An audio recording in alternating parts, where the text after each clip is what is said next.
We talk to our devices, we ask them for the weather, we tell them to play our favorite songs. But what happens when we sound sad, or angry, or joyful? Does the machine on the other end truly understand? This question is no longer science fiction. It is a central question of our time. We are building machines designed to interact with us. They are becoming our companions, our assistants, and even our confidants. We are pouring our lives into these digital spaces. We share our hopes and our fears. So we must ask, when we look into this digital mirror, what does it see? So how does an AI even begin to understand an emotion? It doesn't feel, it detects.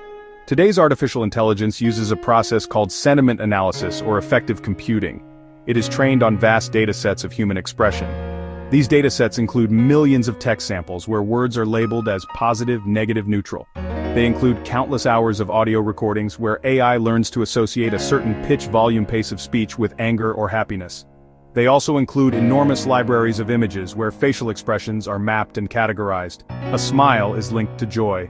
A frown is linked to sadness. The AI is a pattern-matching machine, and our emotions are the patterns it seeks. Think about the chatbot on a customer service website. You type, "I am so frustrated with this product." The AI doesn't feel your frustration. It recognizes the word frustrated as a strong negative indicator. Human emotion is a wonderfully messy and complicated thing. It is so much more than the words we say or the tone of our voice. A huge part of our emotional communication is nonverbal. It is in the way a person holds their shoulders. It is in the slight tightening of their jaw. It is in the flicker of an eye. It is in the tapping of a foot. We might say, "I'm fine," but our slumped posture and downcast gaze tell a completely different story. A true friend sees this contradiction. They understand the unspoken language. They read the signals that lie beneath the surface of our words. This is a skill we learn over a lifetime of social interaction. AI struggles profoundly with this unspoken language. It can analyze a face, yes. It can see a smile and label it happy. There is, a fundamental difference between feeling an emotion and processing data about it. This is what we call the empathy gap. When a human feels sad, it's a total experience. It involves, chemical changes in our brain. It brings physical sensations like a heavy chest or tears. It colors our thoughts and memories. We might recall other times we felt sad. We might seek comfort from others who have shared similar experiences. Our sadness is embodied. It lives inside us. It is a part of our biological and psychological being. It is a sensation, not a calculation. This lived experience is what allows us to empathize with others. We know what sadness feels like.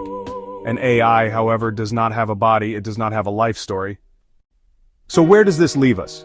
We stand at a crossroads in our relationship with technology. We are creating machines that can listen to us, talk to us, react to our apparent emotional states.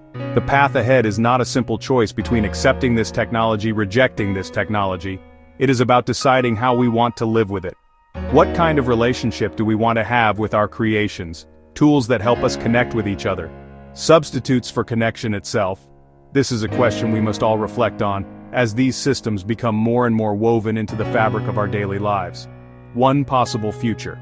AI as an emotional prosthetic, a tool that helps us understand ourselves and others better. Imagine an AI that gently points out you're more stressed than usual, prompting you to take a break. A communication tool helps people on the autism spectrum interpret social cues.